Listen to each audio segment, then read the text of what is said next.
the last week of September, 1887, Isaac Vance stood in the doorway of his own store and told the men of Little Sandy that the wheat they had just put away was going to spoil in their bins before spring, and that they should get it back out and turn it. And every man who heard him understood immediately what he was really doing, which was trying to sell them flour in February. He was not. He never sold a barrel of flour to any of them that winter that he did not sell at what it cost him. But there was no possible way for Isaac Vance to say what he knew without it sounding like the opening of a sale, and that is the trap he was in, and it is the whole shape of this story, and it cost that township about 9,000 bushels of wheat, and cost him something he never got back. The man telling you this is nobody in particular.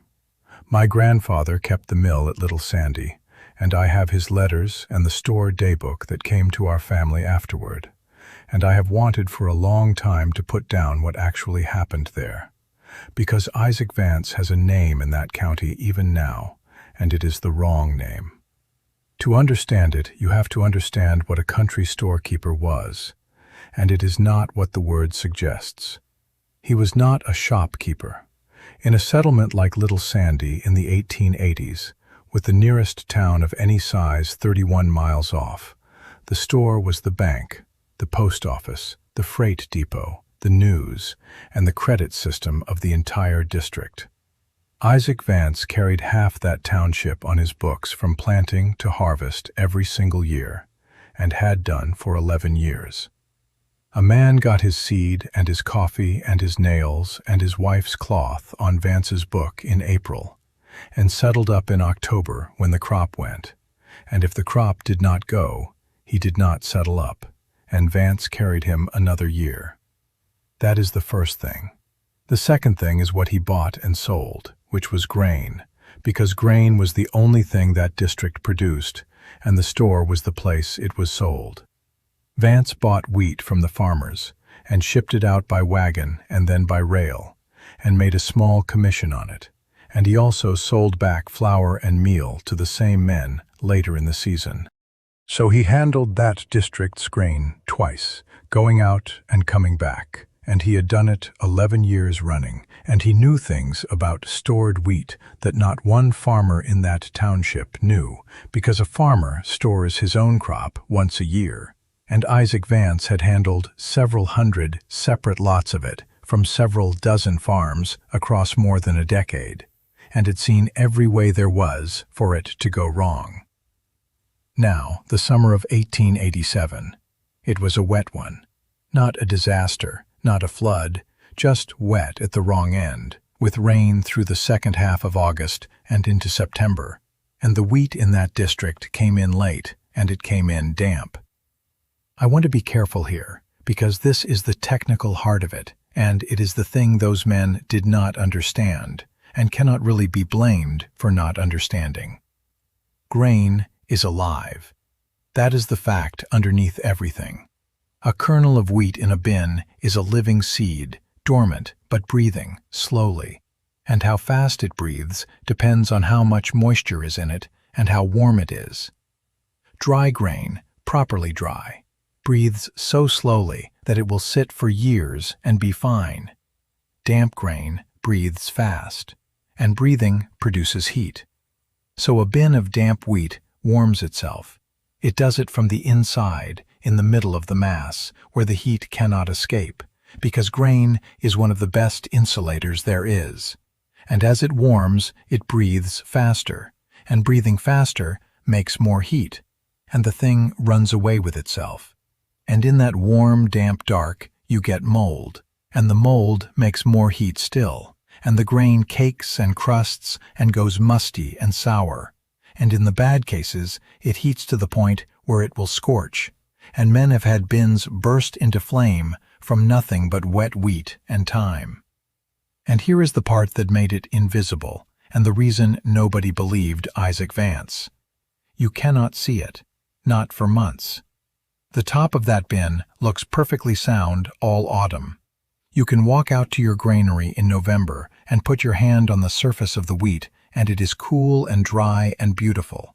because the surface is in contact with the cold air, and everything that is happening 3 and 4 feet down in the middle of the mass where nobody ever puts a hand. A man opens that bin in February to haul a load to the mill and finds a crust of caked black wheat and a core the temperature of a living body, sour and ruined and worth nothing.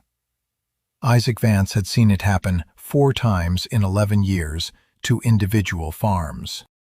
In 1887, he stood in his store in the last week of September and watched load after load come in from that wet harvest. And he did what he did with every load, which was to run his hand into it and take up a fistful and bite a kernel. And he had been doing that for 11 years, and he knew the feel of wheat that was fit to store and the feel of wheat that was not. And he was getting the second kind from farm after farm after farm. And he knew what those men had done with the rest of it, because he knew what everybody did, which was to shovel it into the granary and shut the door and be glad it was in out of the weather. There was a habit he had that everybody in that district knew about and nobody thought anything of, and it is not an object, and I want to name it now because it comes back at the end. Isaac Vance smelled things. He had a way of taking a handful of grain and holding it up under his nose and breathing in, twice, slowly, with his eyes half shut, before he said anything about a load. And men had joked about it for years, that Vance smelled a wagon of wheat like a woman smelling a rose.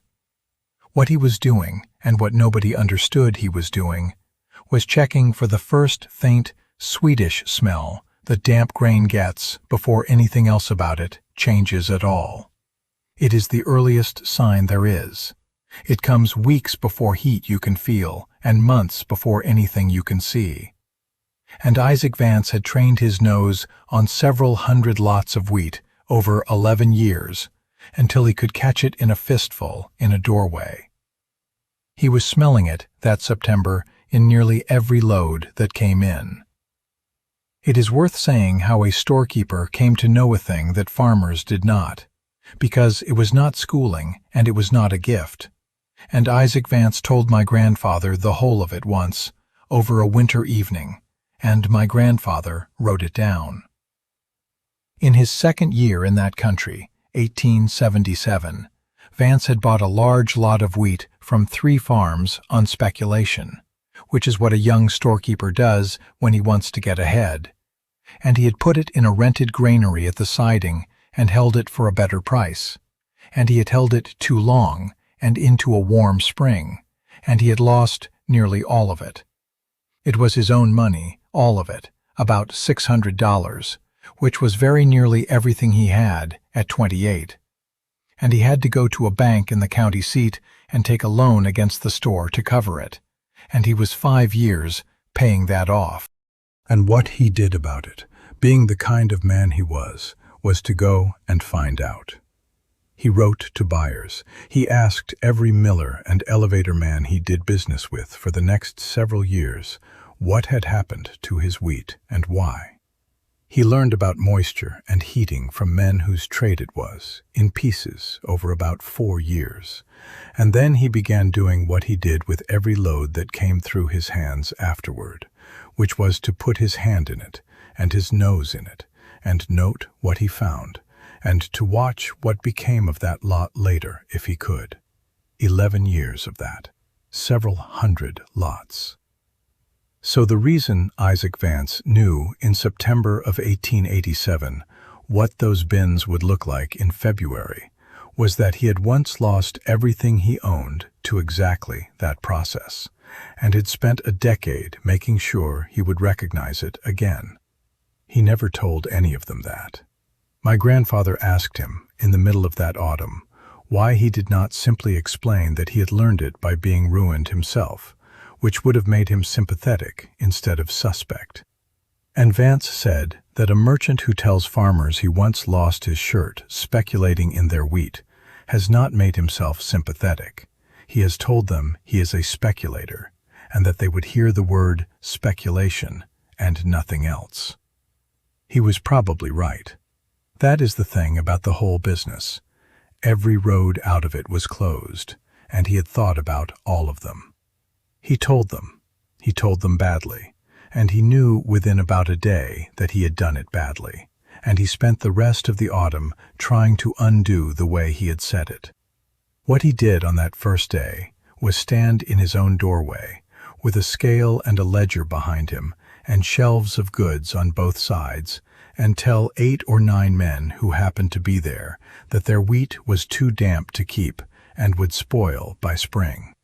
Every element of that scene worked against him. The doorway of a store, the ledger, the fact that most of those men owed him money, and the plain arithmetic that if a township's wheat spoiled in February, the man who sells flour in February does very well indeed.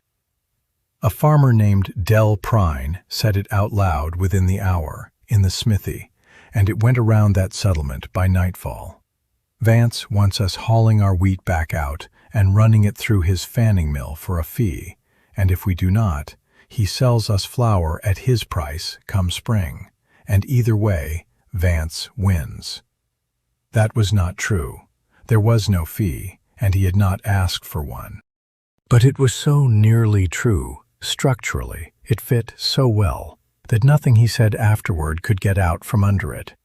And this is the thing about that accusation that I have thought about for years, and it is the reason this story is worth telling, instead of being just another tale of a man who was right.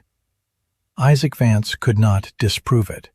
There is no way to prove you are not motivated by your own interest when the thing you are recommending happens to be in your interest.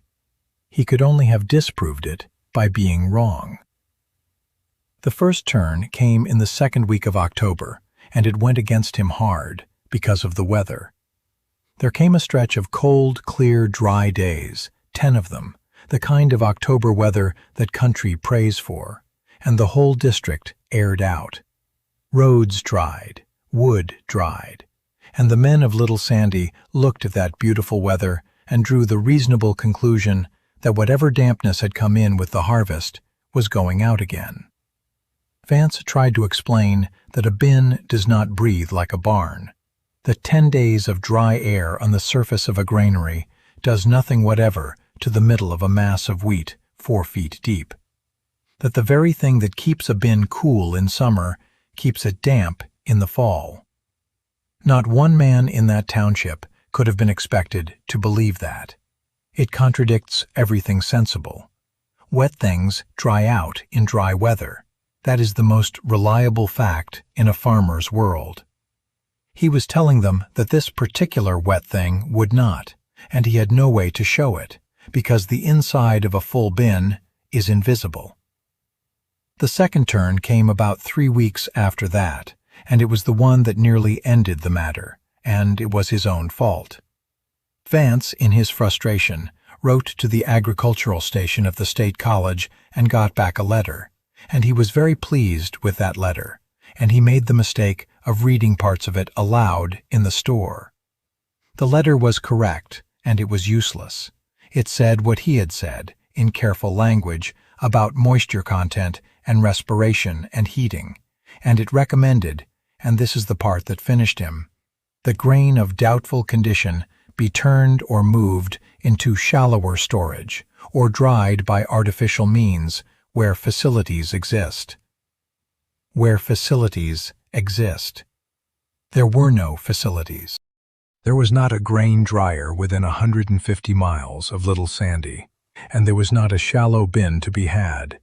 And what that letter told those men, in the plainest possible terms, was that a college in a city had an opinion about their wheat, and no help to offer with it. And it made Vance look worse, not better. It made him look like a man who had gone and got a paper to beat his neighbors with, and it moved the whole argument onto ground where every farmer in that township had spent his life being condescended to. And Del Prine said the thing that got repeated for 20 years afterward, which was that he would take the word of his own hand in his own bin over a letter from a man who had never sweated a harvest. The third turn was Marcus Ivy, and it was the first crack in the wall, and it happened for a reason that had nothing to do with argument. Marcus Ivy was about 30, farming his dead father's place, and he was not a follower of Vance and had said nothing in his defense.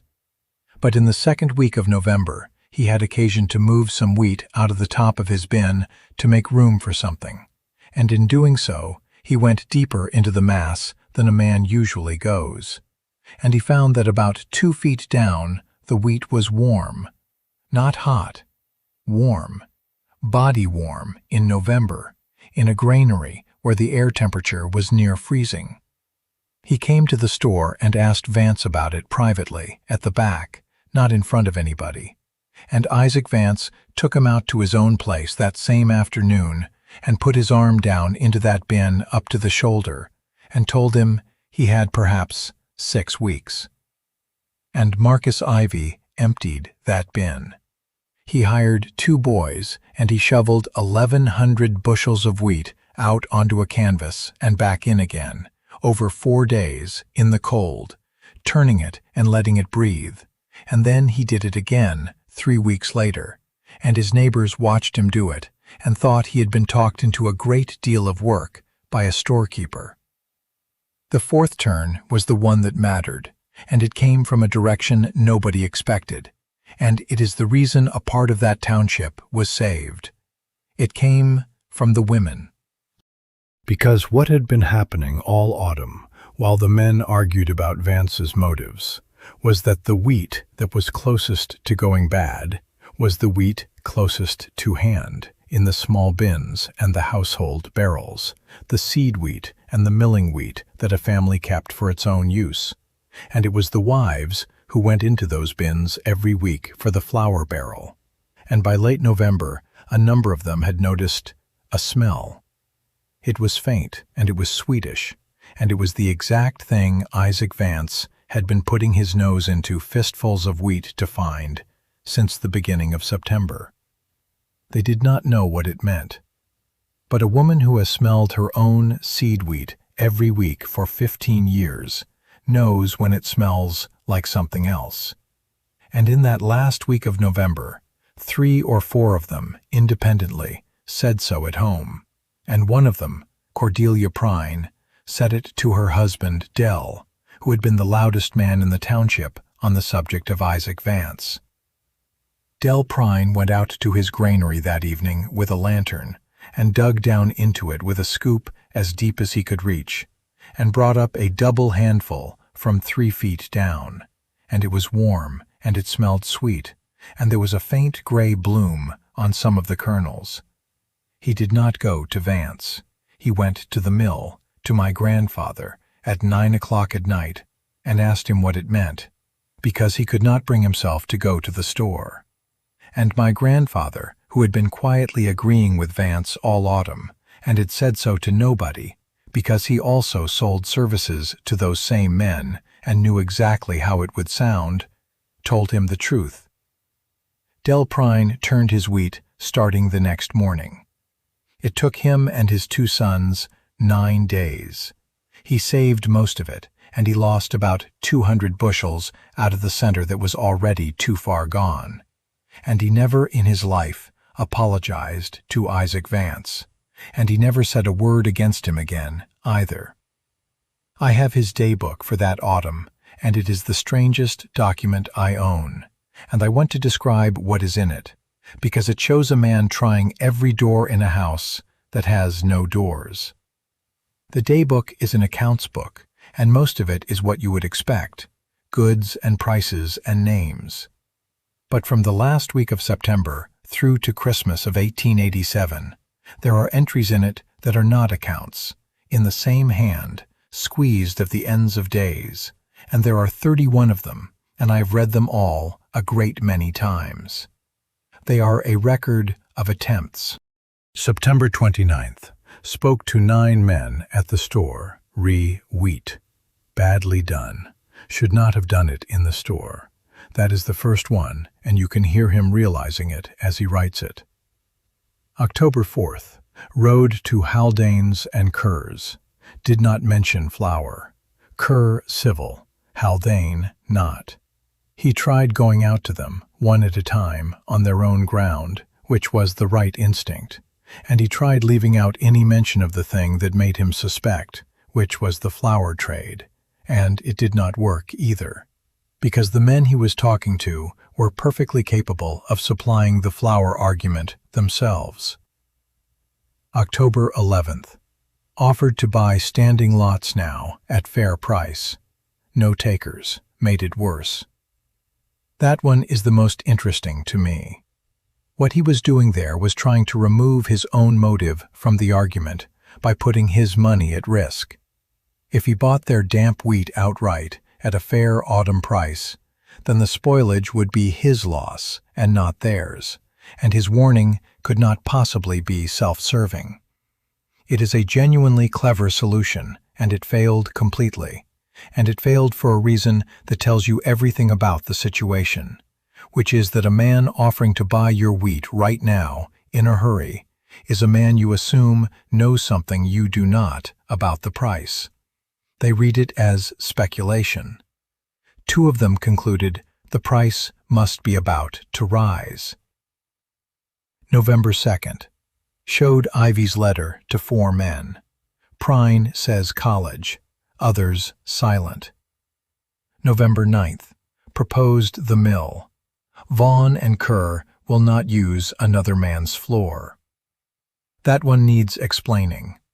Turning grain is easiest on a big, clean floor, and my grandfather had one at the mill, and Vance proposed that any man who wanted could bring his wheat in and turn it there, and use the mill's floor for nothing, my grandfather having agreed. Which sounds like the solution to the whole problem, and it foundered on something no outsider would predict. A man who hauls his wheat to the mill in November, in front of everybody, has publicly announced that he was wrong and that Vance was right, and that his crop is in trouble, and word of a farm with bad wheat travels to the men who buy wheat. So the offer that removed the labor problem created a shame problem, and shame beat labor. November 20th. No one turning. It will be the bins that tell them. And then, on the 29th of November, in a different ink, one line. Prine at the mill last night. Beginning. 31 entries. 2 months of a man in his 50s riding out to farms after a full day behind a counter, trying doorways, being refused, and writing down each refusal in the back of his accounts book like a man keeping score against himself. And the cost of it to him is in there too, if you know how to read a ledger, because the store's takings for that autumn are down about 1/5 against the previous year, and they do not recover until the following summer. That is what the accusation actually did. It was not just that they did not believe him. Men stopped coming in. In a settlement with one store, where every family needed that store every week, 1/5 of the trade went 31 miles to town, or did without, for 3 months, rather than stand in the doorway of a man they had decided was working an angle on them. He knew it was happening. It is his own ledger. He added the columns himself every month. He went on riding out to the farms anyway, into December, after the takings had dropped, which is the fact that decides for me what kind of man he was, because by then he had every practical reason to shut up and let the winter happen. By the middle of December, there were, in that township of 30-odd farms, 2 groups of men, and neither of them had chosen their group for a good reason. And that is what makes what happened afterward such a clean and cruel piece of evidence. About 11 farms turned their wheat that winter. Marcus Ivy, who had found the warmth by accident. Del Prine, and after him, 4 men who took their lead from Del Prine because he was the last man anybody expected to do it. My grandfather at the mill, who had been convinced from the start. 2 households where the wife had smelled it, and a Bohemian family named Zeman at the far end of the township who had done it every single year regardless, because they had done it in the old country, and who had been quietly turning their grain in that district for 6 years while everybody thought it was a foreign peculiarity. The other 20-odd farms did not, and the work was not small. I want that understood, because it is easy to hear "turn your grain" and think of it as a chore. Turning a granary means moving every bushel you own, by hand, with a scoop shovel, out onto a floor or a canvas and back again, in December, and 1,000 bushels is 60,000 pounds of wheat moved twice. It is 4 days of the hardest work in the farming year, done in the cold, at the one season when a man has finally earned the right to rest, on the say-so of somebody who might be wrong. The men who did not do it were not fools. They were men who had been asked to do 4 days of brutal labor to prevent a thing they could not see, on the advice of a merchant who stood to profit if they ignored him, in weather that seemed to be proving him wrong. February came, and it was ordinary, and the bins were opened one after another across that township as men hauled to the mill, and my grandfather saw all of it come through his door. He saw it before anybody, and that is a thing worth dwelling on, because a miller in a settlement like that occupies a strange position. Every man's private disaster arrives at his door on a wagon, in daylight, in front of whoever else happens to be waiting. His letters describe that February in more detail than anything else he ever wrote, and what comes through them is not drama, it is embarrassment. He wrote that the worst part of the whole winter was not the ruined wheat, it was watching men try to unload it casually. A man would come in with a load and say nothing about it, and my grandfather would take a sample and know within 2 seconds, and the man would be standing there watching him know it. And there was a whole etiquette that grew up in about 3 weeks, of things you said instead of the truth. It has a little must to it. It caught some damp at the end. That is off the top of the north bin, the rest is better, which was sometimes true and mostly was not. And behind them in the yard would be another man with a good load, from one of the 11, and both of them knew what the difference was, and neither of them would say it. And my grandfather wrote that he took to milling at odd hours to keep them from meeting in the yard. There was one morning in the 3rd week of February that he wrote about twice, in 2 separate letters a year apart, which for him was extraordinary. A man came in with a load that was entirely spoiled, not partly. A caked gray mass that had been shoveled up and hauled in on the chance that a mill could do something with it. And there was nothing to be done with it, and my grandfather had to say so. And the man sat on the wagon seat and did not move or speak for a while. And then he asked, without any anger in it at all, just as a question, if I had done it in November, would it have kept? And my grandfather said yes, and the man said, that is what I thought, and clucked to his team and hauled 60 bushels of ruined wheat back out of the yard, and did not stop at the store on his way home. My grandfather wrote that he thought about that all spring, and that what stayed with him was that the man had not been bitter and had not blamed anybody, and had simply wanted to know the answer, and had driven away with it. The bins that had been turned were sound, not perfect.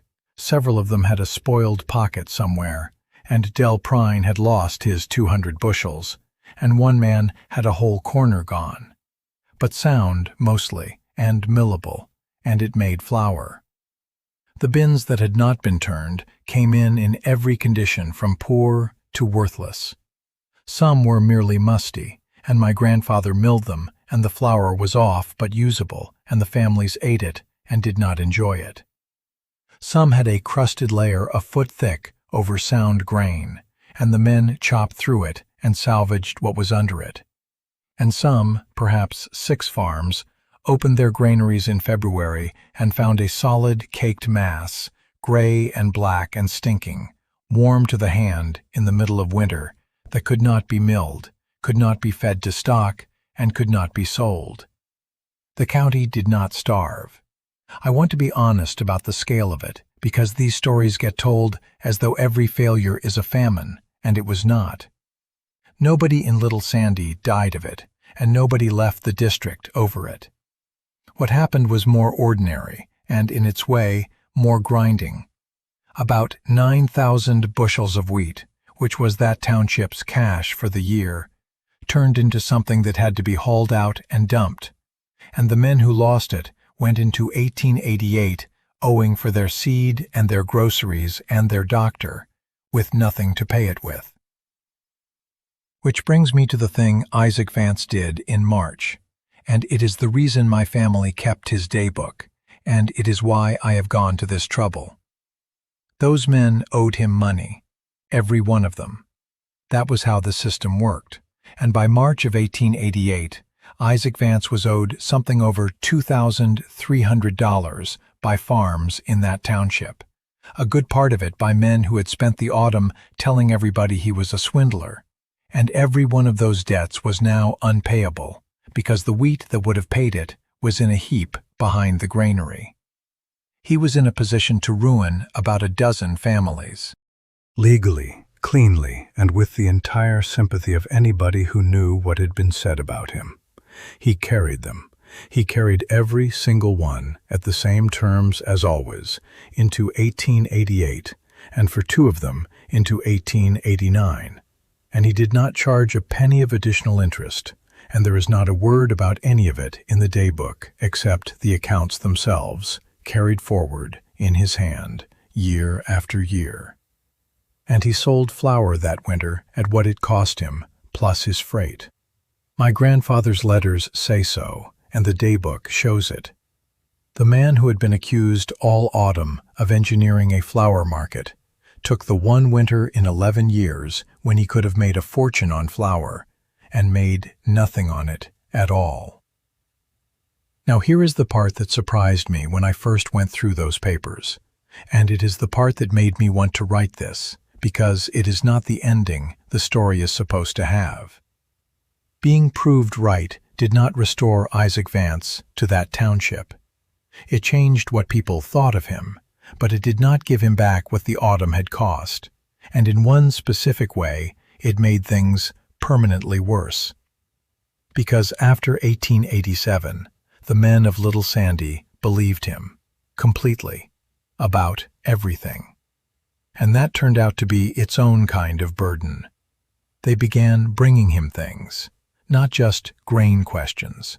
A man would bring him a sick calf, a legal letter, a question about a well, and Isaac Vance, who was a storekeeper and knew about storekeeping and grain, found himself treated as the man who knew, and he was too honest to enjoy it, and too kind to refuse it. And my grandfather's letters from the 90s have a running note of concern about it. He wrote once that Isaac was being asked to be the conscience of that township, and had never asked for the position, and was not suited to it. And there was a harder thing under that, which my grandfather put in a letter in 1894 in a single sentence that I have not been able to forget. He wrote, "They trust him now the way you trust a man you have wronged, which is to say, they cannot be easy with him." That is exactly right, and it is the truest thing anybody said about the whole business. Those men had accused him of trying to profit off their ruin, and he had then declined to profit off their ruin while it was happening in front of him, and there was no way for any of them to get out from under that. Some men in that position apologize. Most do not, because it is not possible to apologize adequately, and so they simply avoid, politely and permanently. And Isaac Vance spent the last 15 years of his working life being deeply respected by men who did not want to sit in his store very long. He never married. He had come to that country at 26, and he ran that store until 1902, and he died in 1906 at 61. and the store went to a nephew who sold it. But I have left out the best part, and it is the reason this is a warm story and not a sad one, and it happened slowly over the next 15 years, and nobody in that township ever remarked on it while it was going on. Little Sandy became a place where people turned their grain, not by resolution and not by anybody's instruction. It simply became what you did there. By the middle 90s, a farmer in that township put his wheat away in the autumn and went out in November and put his arm down into it, and if it was warm, he turned it, and if he was not sure, he asked somebody, and none of them would have told you they were following Isaac Vance, because by then, it was not a thing you followed, it was a thing you did, the way you bank a house in October. The Zemans, who had been doing it all along and had been thought foreign for it, found themselves in the peculiar position of being ordinary. And the practice spread out of that township along the roads, the way practices do, carried by sons who married into other districts, and by men who moved and took their habits with them. And my grandfather wrote in 1901 that he had milled for a man from 2 townships over who put his hand into a load and said something about the middle of the bin, and that when asked, he said that was how they did it where he came from, and did not know why. That is the thing I most want to say about Isaac Vance. He did not save that township's wheat in 1887. He failed to. About 9,000 bushels rotted, and there is no getting around it, and he could not have stopped it, because the thing he needed was for men to spend 4 days of hard labor on his word alone, against their own eyes, against the weather, against his obvious interest, and no human being on earth could have obtained that. What he did instead was lose that argument in a way that left the knowledge behind. The men who lost their wheat learned what heat in the middle of a bin means, at a price, and they told their sons, and their sons never lost a crop that way. And that is the actual mechanism by which a district learns anything, and it is a great deal slower and more expensive than anybody would like. He is buried at Little Sandy. The stone is a plain one, and it says his name and his dates, and nothing else. There is one more thing in my grandfather's letters, and then I am finished. In the autumn of 1898, 11 years after, my grandfather wrote to his brother about a September afternoon when he had gone down to the store on some errand and found 4 or 5 men standing about, as they did, and the young farmer had come in with a load, and Isaac Vance had gone out to it and taken up a fistful and held it under his nose and breathed in twice with his eyes half shut, the way he always had. And my grandfather wrote that the young man watched him do it, and then took up a fistful himself and did the same thing, not mockingly, just copying, the way you copy a man who knows his business, and that nobody in the store laughed. My grandfather wrote, "I do not think Isaac noticed. It has been going on some years now. They all do it." Now, Isaac Vance and Little Sandy are ours, but here is what is true. Stored grain is alive and respiring, and its rate of respiration depends on moisture content and temperature. Damp grain in bulk storage generates its own heat, and because grain is an excellent insulator, that heat is retained in the interior of the mass, producing a self-accelerating process of heating, mold growth, caking, and spoilage, which in extreme cases can lead to charring and spontaneous fire. This is real, it is well documented, and it remains one of the fundamental problems of grain storage today. Spoilage begins in the center of the bin and is invisible from the surface for months, so that grain which appears sound in November can be ruined by February. The traditional defenses, before mechanical drying and aeration existed, were exactly those described here: harvesting and binning at low moisture, storing in shallower depth, and turning the grain by moving it out and back to release heat and moisture. A faint, sweet or musty odor is the earliest detectable sign of deterioration, well before heat is perceptible or any visible change occurs, and experienced grain handlers genuinely did learn to detect it. And the country storekeeper of that period really did function as a district's bank, freight agent, and credit system, carrying farm families from planting to harvest and absorbing the loss when the crop failed. The people are imagined. The wheat breathing in the dark, the heat in the middle of the bin, and the smell that comes before anything else are exactly as they were.